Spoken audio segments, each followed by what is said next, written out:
Whoops. Oh, it just went live stream. Boom. It just accidentally I hit. All right. Okay.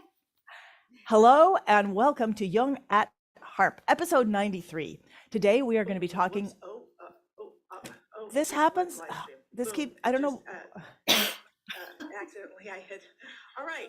You know what? The system doesn't work the way I expect it to. So, hello, and welcome to Jung at Harp, episode 93. I'm Deborah Henson-Conant. I'm here with Kathleen Wiley. Today we're going to talk about the power of pattern. This is episode, did I say 93? Yes. Yeah, the power of pattern. The power of pattern in as an archetype in which we inhabit our lives and learn to be creatively expressive, and the power of pattern in the blues, which is an art form, which gives us a pattern on which to be creatively expressive. This is a conversation. It's called Jung at Harp. Kathleen Wiley is a Jungian psychoanalyst. I am a composer and a performer. We both play the harp. Thus is it called Jung at Harp. And each week we come together for a conversation with you about a subject we're interested in, something we're exploring. So unlike some podcasts where you're being told or it's advice, this is all about the art of conversation. How to take something and explore it together, from not trying to win your side, but learning how to each bring bring illumination into a conversation, so that at the end you both know something and you're both more aware than you were when you started. So, Kathleen, we picked the subject of the power of pattern, in part because I'm starting a new quarter in Hip Harp Academy where we are talking about the power of pattern. And I've been teaching all about the power of the pattern of the blues, which is a very simple musical form, maybe one of the most simple musical forms. And the power of that, it's got patterns on many different levels. It's got a pattern that you follow in these 12 bars. It's got patterns of the melodies that are called riffs. It's got patterns that you can use in your accompaniment. And so it is a very generous form of art. It's open to anyone. And because it's got patterns on different levels, it literally creates it creates something, I don't know, have the word for that. It opens up collaboration and partnership immediately. Because of the patterns, people can play together. So this simple art form creates community in music for people of all levels of technical ability, from someone who has never played an instrument before to someone who is a virtuoso, and they can literally all play together because of the power of the patterns in this form. I just think that's so amazing. Yeah, I'm thinking about how patterns, one of the definition of patterns, that it is a regularly occurring arrangement or sequence. Right. And so when we're going to play music with other people, there needs to be a regularly occurring sequence or arrangement where we can all move in a direction together. Right. Unless we want to have it, like if you had chamber music, you could have it written out. It could be, you could be following the page. But I was realizing I should probably give a little musical example here. But it is the very nature of it being so predictable, and there being the 12 bars in its simplest form. I'll just show like one really simple blues the way I first teach it.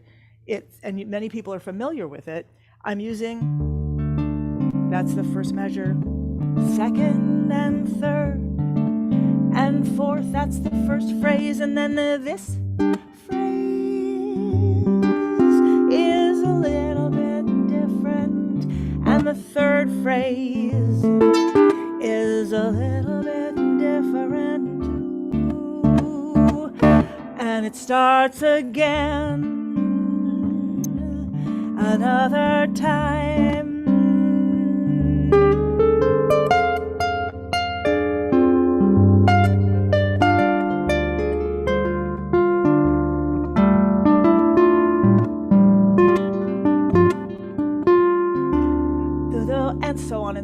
forth. So that's its simplest form. And then what's so beautiful about music is that the more you play it, you find all different forms, and it can be incredibly expressive, and there are different ways. Like here's a song.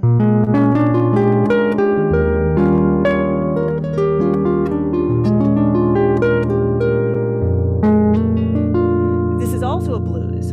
I'll just sing like one stanza so you can hear. I'll be your sous chef, baby. I'm gonna slice and dice and chop for you. I'll be your sous chef, baby. I'm gonna clean your counter when I'm through. I'm gonna scour your skillet. I'm gonna polish your pan. If you be my ever-loving red-hot man, I'll be your sous chef, baby. Let's start cooking something now. So that is also a blues. It changed the pattern slightly, but it still used the pattern. And I'm just going to show you one more so you can see that this one form can generate, and this is just the simple example, can generate, like here's, this is a blues. It's a 12-bar blues, but it's more meditative, and still it's very simple, and you can hear the form. You can hear when you get to the last stanza how it comes back, and you start all over again, and the pattern starts again. So there's this sense that there's in each one of them, I think you could hear that the pattern starts again. And each time there's more possibility or a new possibility for self-expression. And that was from some of the most simple blues that I teach to, something I would do in concert, to something that's meditative, all using the same pattern for self-expression, starting with this incredibly simple pattern that, when I first heard it, I was like, well, it just repeats. Like, why do I want to do that? It just repeats. And then began to just see how that repetition. And as I'm saying this, I'm thinking, wow, that's like each day. Each day can be like that. And I never thought about how that could be so, how the day itself, it's ours if you put the power of pattern in. Okay, so Kathleen, I'm sure there's a million things sparking in your brain. One of the things there are, but I'll start with part of what the blues illustrates and the pattern. It illustrates a cycle, and this is one of the primary kind of universal laws. Everything goes in cycles. All the patterns go in cycles. So the sun rises, the sun sets. The moon moves from the new moon we don't see till the full moon we do see in a 28-day cycle. So those patterns all give rise to cycles where things do repeat themselves. But as you illustrated in showing us the three different blues, the application of that pattern, each is a very different experience, unique to itself. It's kind of like I correlate it to the pattern of our skeleton, that basically all of our skeletons are the same, but yet they're all fleshed out in very different ways.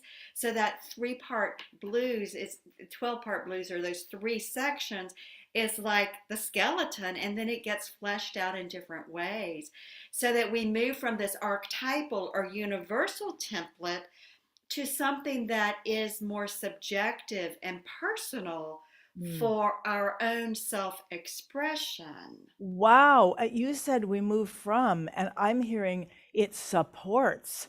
It actually It's the foundation. I Right. mean, it's the archetypal energies from a Jungian point of view are universal templates that find expression in biological patterns or in matter. Can you say So that again? that Can you say that again? that the archetypes are universal energetic templates that take form and ideas and images that then become forms, shapes, actions, things, and matter, instinctive automatic prompts. Now, where do these archetypes come from? Because I'm thinking of the blues, and I'm thinking the blues, as I understand it, came out of Africa, and the rhythms may have come partly from Africa, partly from Ireland. Who knows where they all came from? And my I'm not a blues history buff. I'm making this up right now. That it was created as a form to in to be, I mean, some blues person set me right here, but that it was created as a form for inclusion, created for musical inclusion, and created as a way for people to express themselves together musically and also individually. I mean, so it's so powerful. It's amazing in that way. These archetypes, I have the sense that you're talking about, I have the sense that they were there, but they can't have been there before people, right? I mean, where did they come from? Well, now you're getting into a spiritual question. Okay. Dare I ask this? Well, you know what I'm going to say is that the concept of archetype is not did not originate with Jung. It dates back to the Greek philosophers and more. And you know, I didn't brush up on my notes about this ahead of time, but I believe it was even you know Plato who talked about the archon. I could be wrong, but it was one of the Greek philosophers. And my understanding is that the concept of the archetype, which is different than the experience of the archetype, but that the concept arose as as humanity tried to begin to make sense of life and how life works and what is it, what where does this energy of who we are come from, and how is it that the I, the conscious self that we are, is shaped.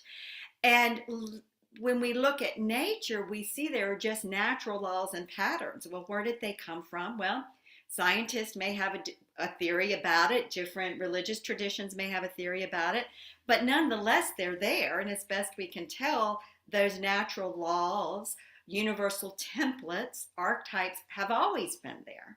So that implies several things. First of all, it implies that there may be patterns that we don't see, that we're not aware of. Absolutely.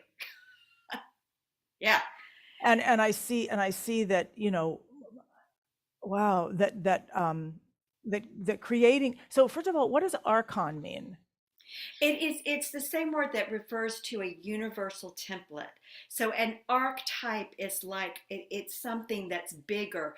So for instance, um, your expression of the blues and each of those three examples you gave is very specific and unique to you.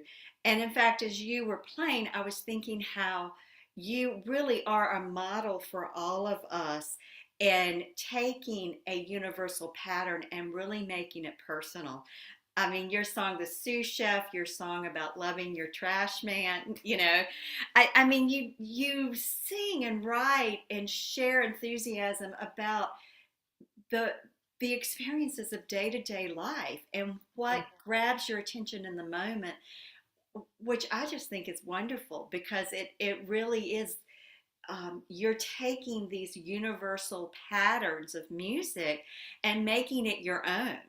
And instead of it being something abstract that you adhere to because someone else experienced it and wrote it out in a particular way, it comes alive for you as you share your passions and your Right. desires. Right. So music is for me a a thing that I don't know. I'm having all these weird. As I said, where did archetypes come from? I started started looking back and thinking. I was imagining, what if the three wise men come and one opens up the box and there's the blues, and blues was given to mankind in in this little box, and Moses came down, and I know I'm probably being sacrilegious, but like here's an extra tablet, and on this one is the 12 bar blues. This is gonna. No, I don't know why I'm talking like that. Um, Maybe extra. No, it's just in my brain. Okay, so here, yes, I realize that music has often been taken away from us and put out there, taken away from us as a way of expression. Just like dance is taken away from us. As children, we're dancing, just like if you're happy, you do a happy dance naturally, and it's taken away from us, or we allow it to be taken away from us, and we can take it back at any point. And that is what I'm passionate about, and I feel like it's my mission, if you're human, normal humans, to take back music, because it allows us to express, it allows us to metabolize, it allows us to communicate with others when there is no other communication. And my family was volatile, Mhm, but we could sing together. And mhm. so within that singing was respite and peace and connection, and it can be that, or it can be a way to show off, which is also fun. You just have to know what you're doing.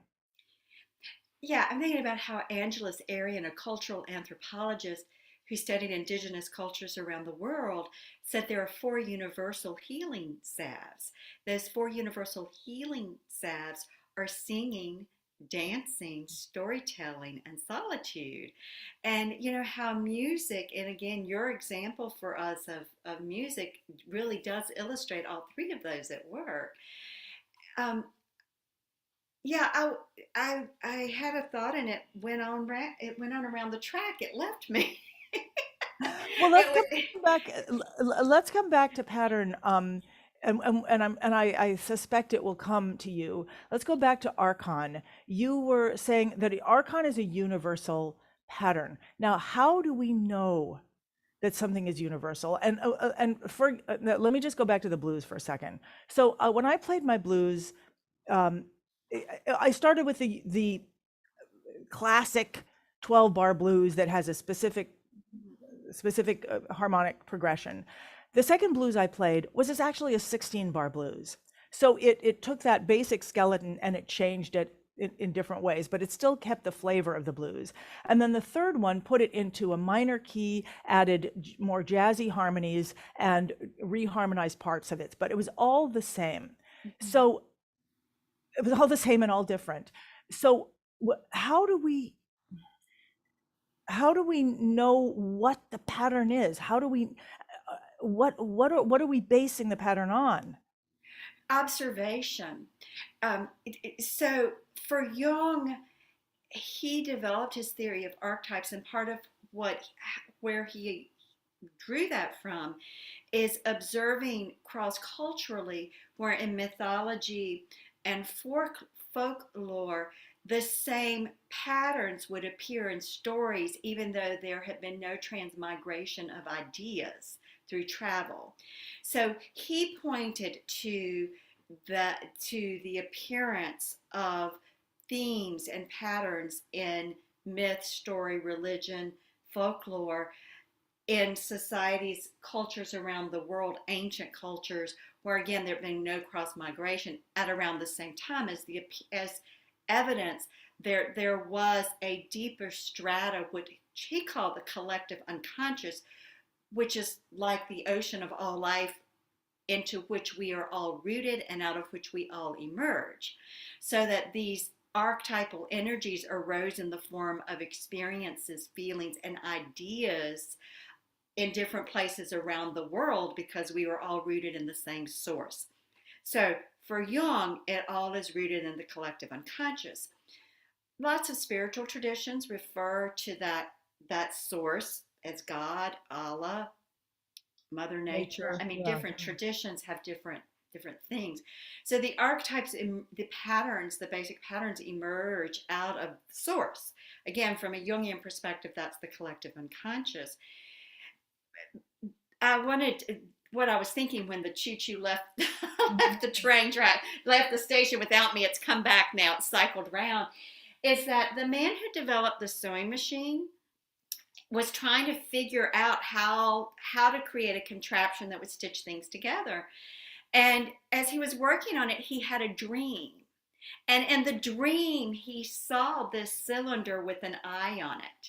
And Mm. he realized that the key was putting in the eye that we now know as the eye of the needle, through which a Huh. thread goes that then moves up and down. That came to him in a dream. Now, this is really interesting because there were certainly needles before that, but the big difference was that the eye was on the other side.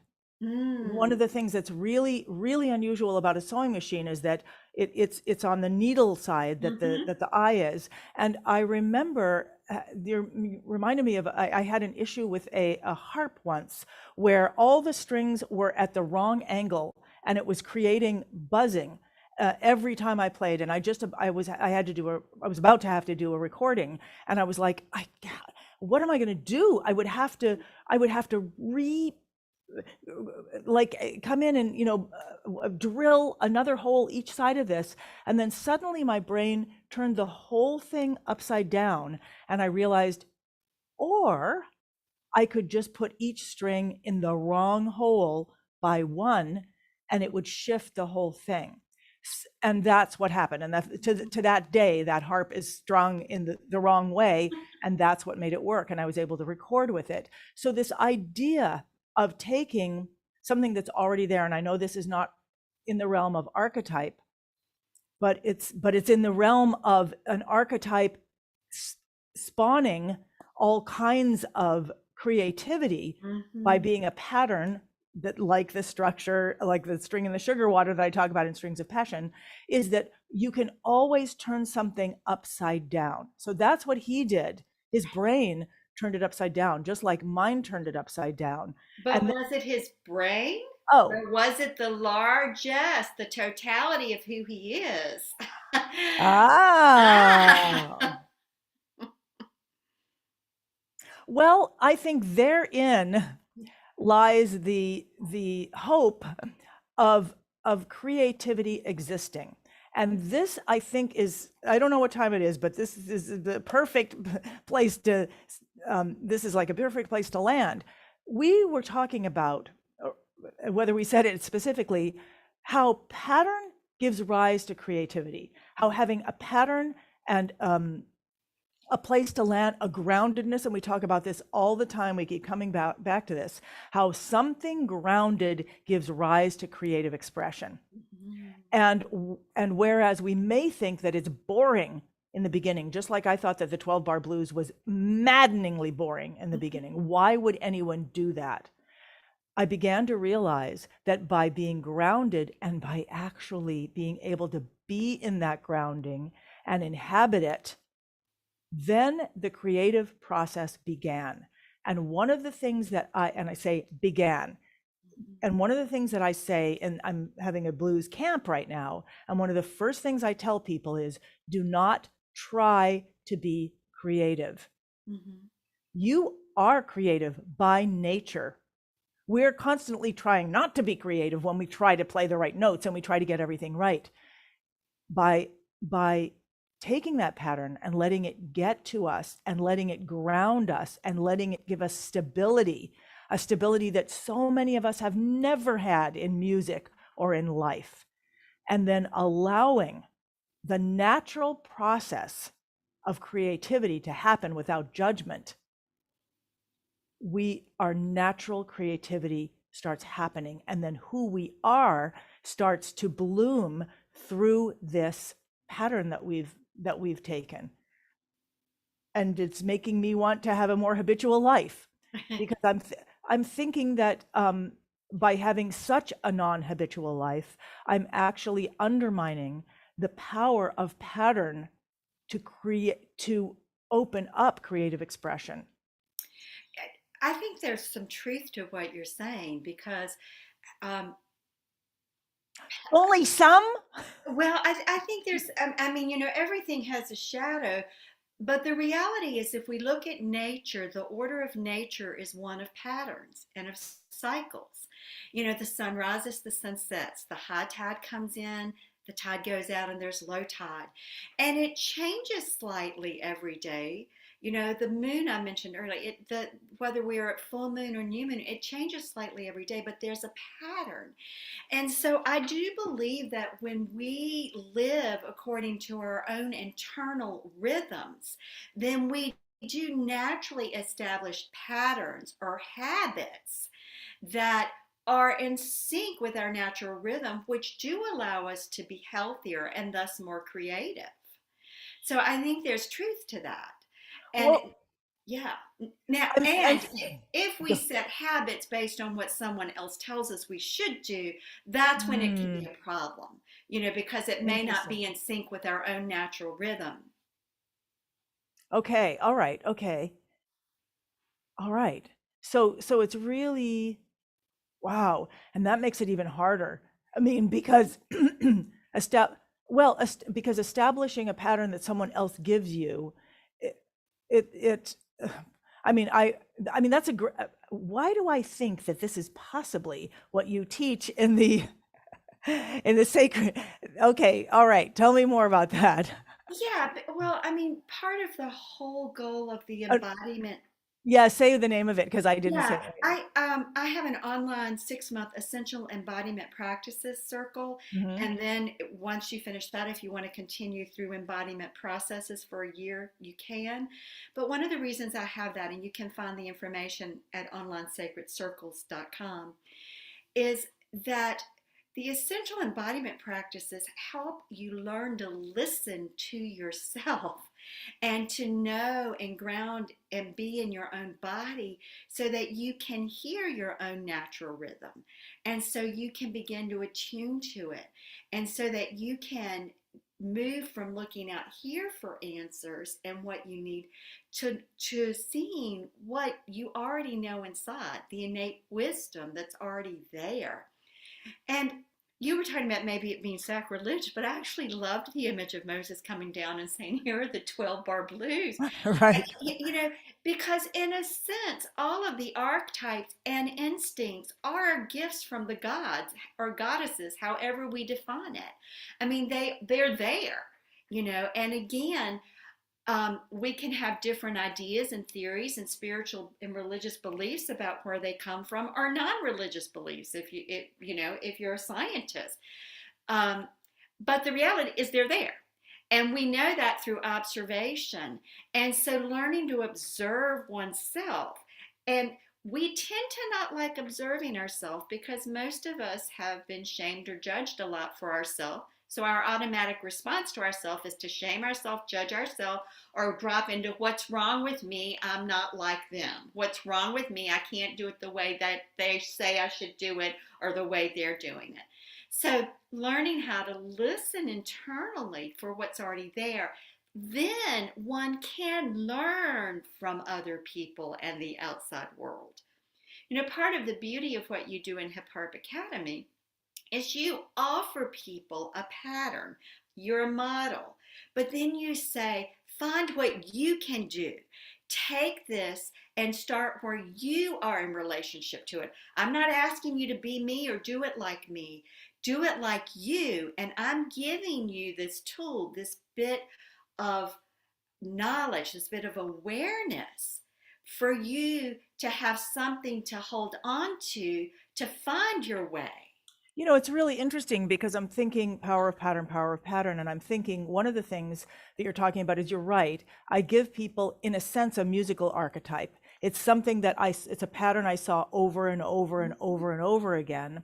And I'll come back to that in a second, because I also want to point out that the power of pattern, the that how of create finding the patterns that we're already naturally doing. And you're right, when we're judging ourselves, it's very difficult to do that. And yet there's a you know, you can do it either way. You can take on a habit that you take on, you know, a habit book or something like that, and then you can discover what you actually do. Or you can start being like, well, this is what I do every day. This is what I actually do. These are my patterns.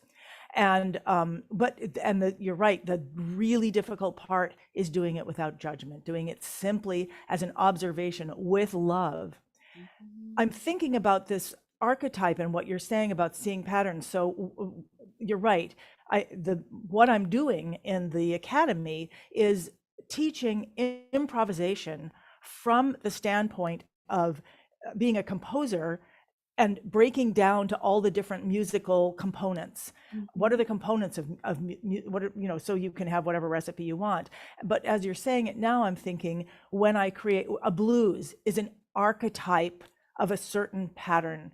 It could be like an archetype. It can be created in many, many, many different ways, but it's just that simple pattern. One of the things I noticed in going from classical music to jazz, to folk music, was that there were certain patterns. There was a 5-part arrangement pattern that happened over and over again, whether you were playing jazz. I mean, sometimes it was 3 parts, sometimes it was 5-part, but it was there in classical music, it was there in Beethoven, and it was there in Thelonious Monk. Mhm. The same thing. So if you could take it out of its complexity and just have it as a structure, as a scaffolding, as a pattern, then you could be creatively expressive in any way, in any art form, and at any technical level, with any number of fingers, toes, or not. Mhm. That it is an archetype, it is a pattern that allows for creative expression.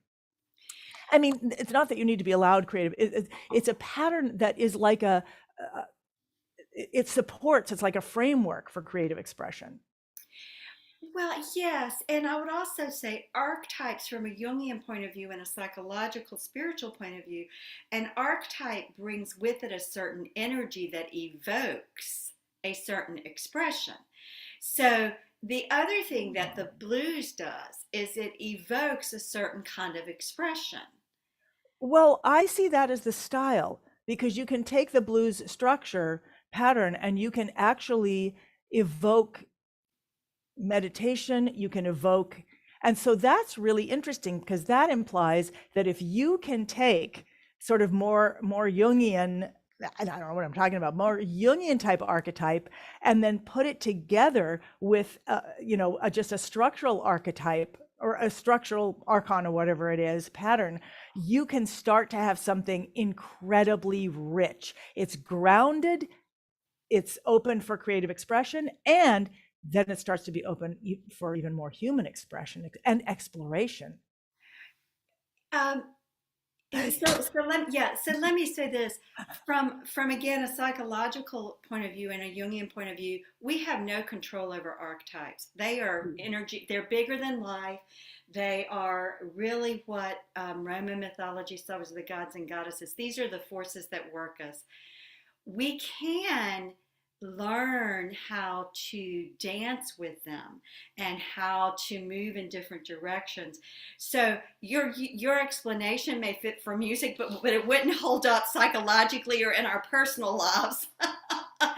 and but I think what is common is that if we understand that there are archetypes or patterns that are universal and that just are, and that they elicit a certain kind of expression. Because the blues, regardless of the style, still has a certain kind of expression, and you recognize it as the blues, right? All three of those, Maybe. all three of those you expressed sounded like blues, even though they were a very different style. Okay, I've got, but I'm gonna, I love that you're saying this. I'm so into the structure here. I actually have another one where I put Debussy together with the Mm-hmm. blues, using the 12 bar blues style and the musical expression, the musical style of Debussy, just to see if I could do that. And I know we only have a couple more minutes. So, but this is really great. I would love to talk more about this because this is in the realm of style and idea. And style is something that I've always kind of shied away from. And yet what I think you're opening up as a possibility is that style can be very personal and and and can be very, very expressive. And learning that would open up something in my life that's been very closed down to me. Mhm, mhm. Yeah, I mean, my mind goes, and I know we've got to wind it up for today, so I Right. don't want to, but I'm thinking about even the archetype of mother that cross culturally, when we talk about mother, everybody will say common kinds of things. But let's just say, take the positive aspects of the mother archetype for a minute, which is nurturing and containing. Nurturing can range anywhere from the mother just popping the bottle on the pillow and sticking it in the baby's mouth and leaving the baby in the crib, to the mother holding the baby and looking into the infant's face and eyes and holding the bottle and cooing back. Very different experiences of Hmm. styles of nurturing, but Right. yet both are basic nurturing. So I think that you are talking about that interplace between where something that is objective, universal, Hmm. then does get fleshed out in a very personal, subjective way by the Wow. individual. Beautiful. Well, Yeah. I know we have to go. I would love to carry on this conversation, and I love that I know that we will. So, we Mhm. were talking about power of pattern today. We looked at it from Jungian archetypes to the blues to how we can create their own patterns in our lives, and how that how we can see the patterns in our own lives. And I just feel like this is opening up a whole new area for exploration. Mhm. And that is what a great conversation does. So, Kathleen, thank you so much. And for everyone else, I hope you take this conversation and these ideas and you start talking about them with other people to explore other things in your life, to explore what the idea of just what an idea, the power of pattern, what that means, what that opens up. And Kathleen, I will look forward to seeing you next week. And I look forward to seeing everybody else next week. And thank you so much for joining me and joining us in Jung at Harp.